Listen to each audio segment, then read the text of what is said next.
c'était vraiment, mais vraiment la dernière chose qu'il voulait vivre, qu'il voulait être obligé de vivre, parce qu'il savait qu'il avait un problème.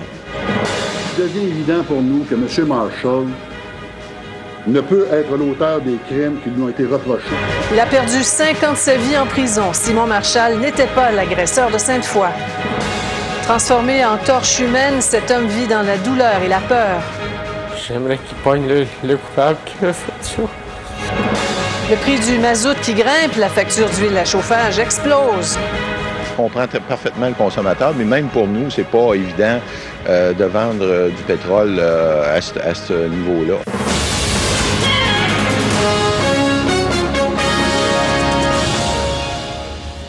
Toute sa vie, il a fait preuve d'un courage, d'une détermination peu commune. Et bien, voici que la vie l'éprouve durement, encore une fois. Michel Jasmin est à l'hôpital, très souffrant, selon un bilan qu'on a obtenu en début de soirée. Il est sous forte médication. On a appris aujourd'hui, Pascal, qu'il a dû subir l'amputation partielle d'une jambe. Oui, bien, un autre drame pour Michel Jasmin, qui doit célébrer d'ailleurs ses 60 ans ce samedi. Il a été victime d'un très grave accident de la route, on s'en souvient, en 1973, qui l'avait laissé paraplégique. Et ensuite, d'un autre accident de la route, ça c'était en 1987. Et cette fois-là, il avait pu échapper, mais de justesse, à l'amputation. Mais cette fois-ci, sa grande volonté n'aura pas suffi. Michel Jasmin est entré à l'hôpital le mercredi 3 août dernier. Son pied droit le faisait très souffrir et il était victime d'une forte fièvre. Il a subi le même jour une première intervention où on lui a retiré l'une des tiges de métal qu'il avait dans la jambe à la suite d'un accident. Mais après cette intervention qui n'a pas donné les résultats souhaités, la fièvre était toujours aussi intense, les médecins ont décidé de lui amputer la jambe à mi-mollet. L'opération a eu lieu ce lundi 8 août et l'animateur est toujours aux soins intensifs dans un hôpital de Québec. La nouvelle a attristé bien sûr tous ceux qui connaissent et apprécient cet homme de courage. Michel, vous savez, tout le monde le connaît, c'est l'expression même de la vie. Et l'amputation d'un membre, c'est un peu l'antithèse de la vie quelque part. Alors, il ne voulait pas ça. Selon le personnel médical qui le soigne, Michel Jasmin, qui est un battant et un travailleur acharné, a déjà parlé de son désir de retourner au travail. Mais on ne sait pas encore combien de temps durera sa convalescence à la suite de cette opération majeure. Une chose est certaine, il est attendu à TVA. Michel, il a sa place à TVA. On a hâte qu'il revienne. On va le prendre quand il va revenir. Michel, c'est une histoire d'amour. Michel Jasmin puis les Québécois, puis Michel Jasmin puis TVA, c'est une histoire d'amour. On a hâte qu'il revienne. Enfin, si vous désirez écrire des messages d'encouragement à Michel Jasmin, vous pouvez le faire à l'adresse suivante, mjasmin@tva.ca. Tous les messages reçus lui seront acheminés. Pascal Woulelmi, TVA, Montréal. Alors, pour essayer d'y voir un peu plus clair, on a avec nous le docteur Christian Fortin, qui est médecin au Centre hospitalier universitaire de Québec. Bonsoir, docteur Fortin. Oui, bonsoir. Alors, dites-moi d'abord, qu'est-ce qui amène un médecin à prendre une décision aussi draconienne dans ce cas-ci, dans le cas de Michel Jasmin? Vous avez bien raison, c'est une décision draconienne, c'est une décision qui n'est pas facile à prendre. Les médecins se consultent, autant les médecins du côté de la médecine interne que les chirurgiens. Et c'est habituellement, il y a deux raisons majeures. Suite à une forte température, une infection, en fait, de la jambe, en l'occurrence le membre, le pied droit, qui est incontrôlable, une infection on a essayé de la traiter avec des antibiotiques, ou une autre possibilité, c'est un manque au niveau de la circulation. Mais dans le cas de M. Jasmin, c'était une infection qui a amené à l'intervention chirurgicale. Qui a pu dégénérer, on imagine, en gangrène peut-être? Oui, bien, et vous savez, lorsqu'on traite avec des antibiotiques très puissants, intraveineux, si on ne réussit pas à contrôler l'infection, effectivement, l'infection va monter, va atteindre le membre supérieur, peut aussi apporter d'autres complications plus sévères. Ça peut aller jusqu'à la septicémie, ce que les gens appellent un empoisonnement du sang. Mais c'est une opération, docteur Fortin, qui est délicate, j'imagine, qui est risquée aussi? Ou? C'est une intervention qui, normalement, se déroule bien. C'est pas les chirurgiens orthopédistes sont habitués de se faire ce genre d'intervention-là. C'est pas une intervention qui est trop compliquée. C'est à la mi-mollet. Alors, le genou de M. Jasmin a été préservé. Donc, c'est une amputation qui se fait bien. Maintenant, c'est sûr qu'il y a toujours des risques. Il faut continuer le traitement aux antibiotiques. Et par après, bien sûr, il va y avoir toute une phase de récupération et de convalescence qui va être importante. Oui, elle peut être longue, justement, cette période de convalescence. convalescence? Oui, bien c'est sûr qu'après les premiers jours passés, après le traitement de l'infection, il va y avoir, lorsque la plaie va être guérie, on va commencer la physiothérapie. On va aussi penser à une prothèse. Alors, c'est plusieurs semaines de convalescence, mais si tout se passe bien, normalement, d'ici, je dirais, au maximum 12 semaines, on devrait être en mesure de revoir M. Jasmin, probablement même au petit écran. Bien, sûrement. On l'espère et on lui souhaite bonne chance. Merci beaucoup, Dr. Fortin. Merci. Au revoir. 5 ans de prison pour rien. Quel gâchis pour un jeune homme de Québec. Il faut dire que Simon Marchal, qui souffre de troubles mentaux, s'était pas aidé en plaidant coupable pour des agressions sexuelles qu'il n'avait pas commises. Mais la police a mal fait son travail. Imaginez, elle a mis presque 8 ans à faire analyser les échantillons d'ADN qui sont venus l'innocenter, mais un peu tard. Kathleen Frenette. Il devient évident pour nous que M. Marshall ne peut être l'auteur des crimes qui lui ont été reprochés. Simon Marchal a été innocenté, blanchi par les policiers de la Ville de Québec. Pourtant, plusieurs n'oublieront jamais son visage. Celui qui avait été surnommé l'agresseur de Sainte-Foy a été puni pour une trentaine de crimes qu'il n'a jamais commis. Au mois de juillet 2003, une agression survient à Place-Laurier. Les policiers arrêtent Simon Marchal, qui vient tout juste de finir de purger une peine de 62 mois de prison. Il passe aux aveux et les policiers prennent sur lui des substances corporelles qu'il porte en analyse.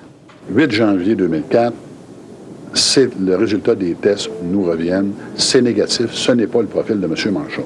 C'est à partir de là que l'on se pose des questions sur les crimes commis en 1995 et 1996 pour lesquels Simon Marchal a purgé 5 ans de prison. Puisqu'à l'époque, les preuves d'ADN n'avaient pas été analysées, on les envoie à l'Institut médico-légal et la vérité éclate. Il y a des exhibits qui existaient. Il y a un test qui est demandé sur ces exhibits-là. Et oui, on a un profil génétique. On le recompare à M. Marshall. Ce n'est pas M. Marshall. À la lumière de ces analyses, les policiers de la Ville de Québec reconnaissent l'erreur, mais ne présentent pas d'excuses. C'est qu'à la lumière des faits, de l'analyse d'ADN qu'on a fait, ça disculpe M. Marshall. Et il y a des gens qui sont acquittés en cours, bien des fois, puis on les appelle pas pour s'excuser. Bien, j'aime pas ça quand les policiers disent on a fait une erreur, on s'excuse pas. Hein? Il me semble quand on a fait une erreur... Les policiers prétendent qu'ils ne sont pas les seuls coupables de l'emprisonnement du jeune homme. Tout l'appareil judiciaire a fait défaut dans ce dossier. Et aux yeux de la justice, Simon Marchal est toujours coupable. Il peut faire une demande au ministre fédéral de la Justice pour faire réviser son dossier et se faire acquitter, parce qu'à ce stade-ci, il est coupable.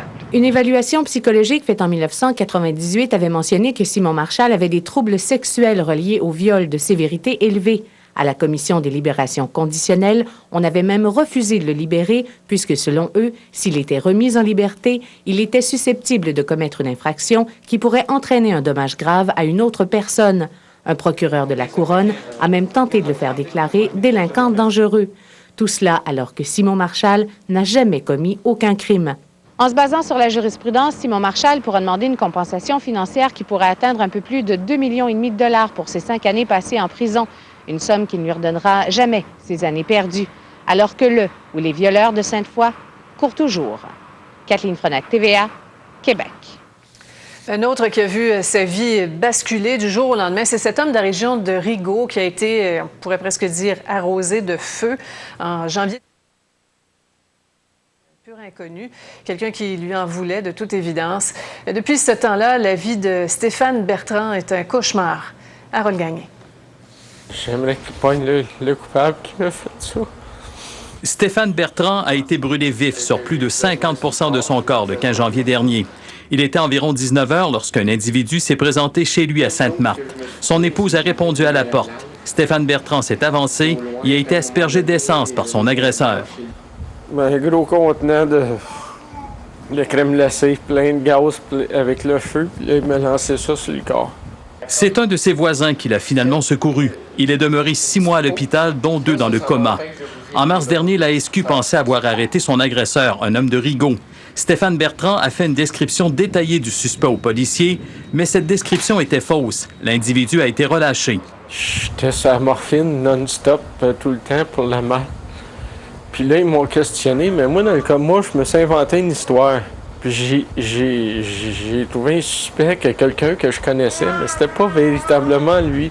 Stéphane Bertrand et son épouse ont des raisons de croire que l'agresseur demeure ici à Rigaud. Ils pensent aussi que certaines personnes connaissent son identité, mais ne veulent pas parler. Il affirme qu'il ne trempait pas dans des histoires de drogue. Par contre, en 2001, il a happé mortellement un cycliste, Étienne Robert, 22 ans, sur la route 342 à Rigaud et a fui la scène puis s'est rendu aux policiers le lendemain. Il a été condamné à une peine de 2 ans moins 1 jour à purger dans la communauté. Il croit que quelqu'un lui en veut à cause de cela.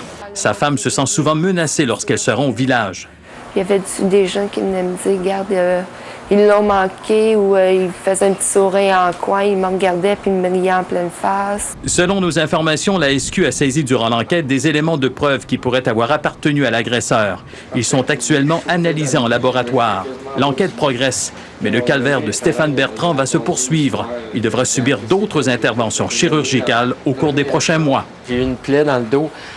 Elle me fait tellement mal, ça ressemblait à un coup de poignard que je pensais que quelqu'un était en train de me poignarder. Je me suis levé en sursaut en criant. Harold Gagné, TVA, Rigaud. Plus tard dans ce TVA 22h, toute une frousse pour les résidents de Détroit la nuit dernière. Le prix du baril de pétrole a encore monté aujourd'hui à tout près des 65 $, 14 % d'augmentation en 3 semaines. Certains craignent même un 3e choc pétrolier. Alors, les gens qui chauffent au mazout, c'est le cas d'une famille sur 5 au Québec, commencent aussi à s'inquiéter et avec raison. Il faudra négocier serré avec vos fournisseurs. Alain Naud. Dubé vient tout juste d'acheter cette maison. Au sous-sol, on retrouve une fournaise alimentée au mazout. Avec les dernières hausses du prix du pétrole, sa facture de chauffage sera salée l'hiver prochain. Bien, on s'attend que ça va nous coûter cher, puis on s'attend que si on a des problèmes avec notre fournaise, de faire un changement pour une fournaise électrique. Il y a 1 an, le litre de mazout se vendait 56 cents. Aujourd'hui, ce même litre coûte 64 cents. C'est une hausse de 20 %. Dur coup pour ceux qui chauffent au mazout depuis des années. Qu'est-ce qu'on met de plus sur le chauffage ou sur les voitures? On ne l'a pas pour faire d'autres choses. Depuis 20 ans, le mazout était la solution la plus économique pour se chauffer. Le prix de l'huile à chauffage était beaucoup plus bas que celui du gaz naturel ou de l'hydroélectricité. Mais avec un baril de pétrole qui frôle les 65 $, le mazout a perdu de son attrait. C'est évident que c'est un choc. Je comprends parfaitement le consommateur, mais même pour nous, c'est pas évident de vendre du pétrole à ce niveau-là, c'est-à-dire à ce prix-là. Ce distributeur d'huile à chauffage met cependant ceux qui chauffent au mazout en garde. Investir dans le changement de son système de chauffage n'est pas, selon lui, une bonne idée. S'il y a un revirement de situation, le baril peut baisser de 10 $ aussi rapidement qu'il a monté 10 $. Et si vous décidez de conserver votre système de chauffage à l'huile, les associations de consommateurs vous recommandent de magasiner le prix de votre ravitaillement auprès d'au moins 3 fournisseurs. Ensuite, de choisir un prix fixe ou encore un prix qui va varier avec le cours du pétrole. Au fond, une décision personnelle du consommateur de dire, bien, est-ce que je cours la chance finalement d'arrêter le prix? Ce n'est pas avant le mois de septembre que les distributeurs de mazout vont fixer les prix qui seront offerts aux consommateurs pour la prochaine année. Normalement, on le fait à ce temps-ci de l'année. On ne peut le faire actuellement parce que le marché est trop élevé et beaucoup trop instable. Alain Naud, TVA, Québec.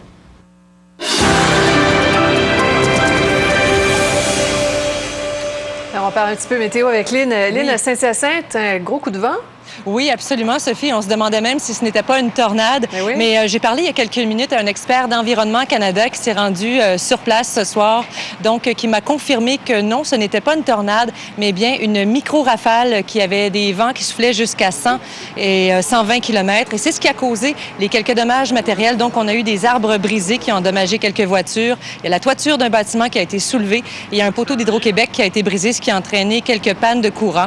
Pour le reste de la province, sur le sud-ouest, on a eu plusieurs orages, donc beaucoup d'eau en très peu de temps, des rafales jusqu'à 85 km/h et on a rapporté de la grêle du côté de Saint-Jérôme. On avait une ligne d'orage un peu plus tôt qui s'étendait des cantons de l'Est jusqu'à la Beauce, donc encore d'activité ce soir, mais par la suite, là, ça se dégage demain une belle journée. Tous les détails un petit peu plus tard. Merci. À tantôt. Après la pause, un amateur de baseball se retrouve dans une bien mauvaise position au Yankee Stadium de New York.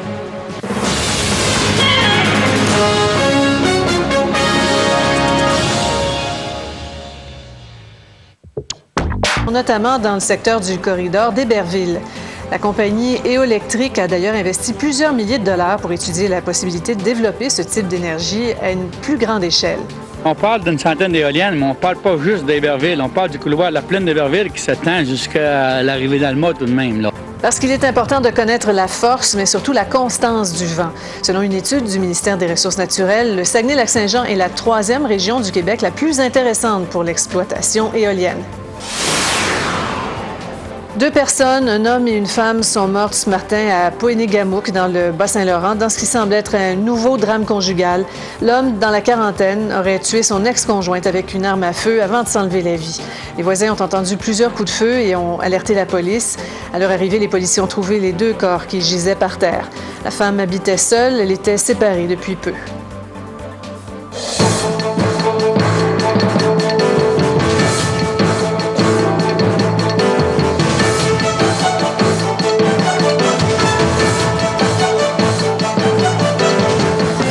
L'incendie dans une usine de produits chimiques de Détroit a donné la frousse à bien du monde la nuit dernière. Le feu était visible à des kilomètres à la ronde et, faute de savoir quels produits brûlaient exactement, les pompiers ont dû être très, très prudents.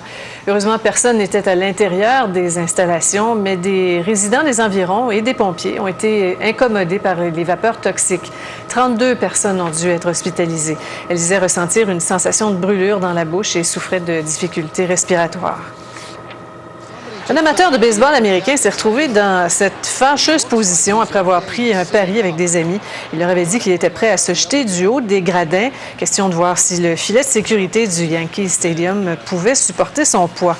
Le filet a effectivement tenu le coup, mais le jeune homme a tout de même dû passer quelques heures à l'hôpital après sa chute de 12 mètres. Et quand il a obtenu son congé, des policiers l'attendaient pour l'accuser de comportement dangereux et de désordre. Nous avons été les premiers à offrir les sièges Stow & Go. Les premiers à inclure des sacs gonflables du côté conducteur dans nos VUS. Les premiers à remporter les 3 prix les plus prestigieux la même année. Quelle meilleure façon de célébrer ces premières qu'avec une autre première? Profitez des prix jusqu'ici réservés à nos employés, en plus d'une remise du concessionnaire pouvant aller jusqu'à 5 500 $. Visitez votre concessionnaire Chrysler Jeep Dodge participant et profitez dès maintenant du programme Prix Employé Plus. Détails chez votre concessionnaire. Il y a un nouveau phénomène. Un nouveau phénomène dans les magasins d'électronique. C'est la Source, par Circuit City, avec toutes les grandes marques de l'électronique. Où les employés connaissent leur affaire et n'ont pas peur de vous aider. Découvrez le phénomène de l'électronique avec 900 magasins. Branchez-vous à la Source ou visitez lasourcecc.com. La branchée huile parfumée ventilateur de Glade. Le premier rafraîchisseur d'air à utiliser un ventilateur silencieux qui fait circuler sans arrêt votre fragrance préférée dans toute la pièce. Un parfum doux frais, branchez-les, branchez-les.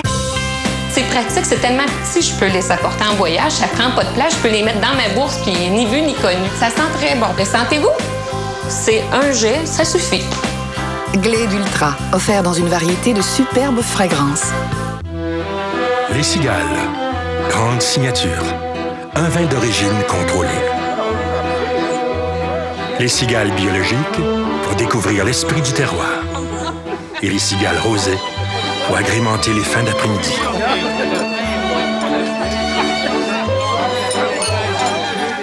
Il n'y a rien comme l'esprit de famille. Les Cigales, un coup de cœur de France en épicerie. Ce mercredi, à Sucré Salé, nous recevons l'excellente comédienne à la personnalité attachante, Josée Deschênes. Et Mario Jean nous fait visiter un chalet d'été un peu spacieux. Directement de la Ronde, ce mercredi, 22h30. Reviendra pas, la valse hésitation de Bernard Landry fait languir beaucoup de monde, à commencer par les 15 personnes prêtes à le remplacer, que ce soit comme chef du PQ ou encore député de Verchères. Yves Malo. Bernard Landry refuse de réfléchir publiquement. Il dit qu'il parlera avant le 19 août. Mais ça ne l'empêche pas d'entretenir la confusion en se présentant à une activité de financement de Richard Legendre. C'est parce qu'il part définitivement, disent les uns. C'est parce qu'il revient, disent les autres. Ils sont tout près de 5000 à avoir signé une pétition sur Internet, sur un site dont personne ne connaît l'initiateur. Mais en attendant la décision, les gens s'organisent. s'organisent, notamment dans Verchères, où le PQ tient son assemblée d'investiture le 29 août. Les intéressés ont jusqu'à dimanche pour présenter leur candidature. À ce jour, ils sont 3. Le député bloquiste Stéphane Bertrand. Antarctique, ce qui ne s'était pas vu depuis plus de 50 ans sur le sud-est du pays. Melbourne, Canberra, la capitale du pays. Là aussi, le monde est à l'envers. Il ne se passe pas un jour en Haïti sans violence. Alors, au cours des 4 derniers jours, par exemple, il y a 35 personnes qui ont été tuées. Encore aujourd'hui, un enlèvement, celui de Kelly Bastien, un médecin et ancien président de la Chambre des députés. Le pays est soumis à la terreur des groupes criminels tellement que les hôpitaux débordent. C'est le cas à l'hôpital Saint-François de Port-au-Prince, où Médecins sans frontières y ont soigné 1000 victimes depuis 3 mois. Je vous propose le récit de Guy Lapointe. Le quartier de Bel-Air à Port-au-Prince. Des bandes rivales se tirent dessus chaque nuit. On ne compte plus les viols. Les agressions à la machette et au couteau sont monnaie courante. L'hôpital Saint-Joseph, à l'urgence, les médecins partent au plus pressé. Cette femme était au mauvais endroit, au mauvais moment. C'est une par balle aussi. Ça ne plus. On tirait derrière quelqu'un, et la balle lui arrache. Cet homme a été moins chanceux. Des bandits ont volé sa voiture, ils l'ont tiré à la tête. Les médecins croient qu'il restera paralysé. Ici, la blessure a été causée par une balle au pied. Ce blessé avait été kidnappé. Il visitait sa mère à Cité-Soleil. Les bandits l'ont forcé à toucher ses pieds avec ses mains et ils ont tiré. J'ai peur de cette zone. Même si ma mère est mourante, je n'irai plus jamais, dit-il. Le quartier semble pourtant si paisible. Mais à la clinique de Médecins sans frontières, on vous prie de laisser les armes à la porte. Les incidents sont quotidiens.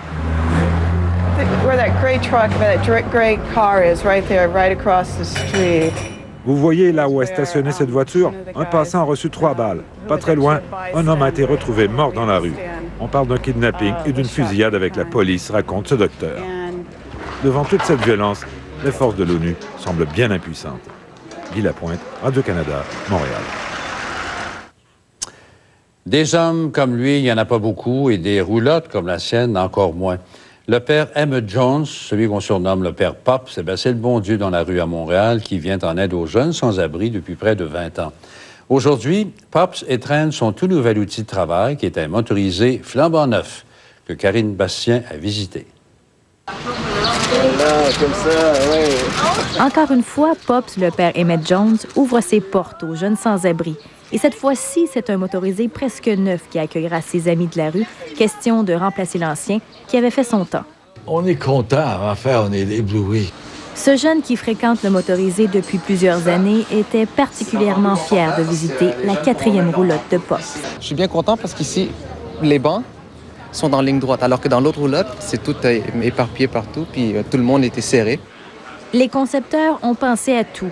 Des surfaces faciles à nettoyer, une caméra à l'arrière du véhicule pour éviter les accidents et des réfrigérateurs pour conserver la nourriture. Le succès de cette van est basé sur le fait que les bénévoles sont très ouverts aux jeunes.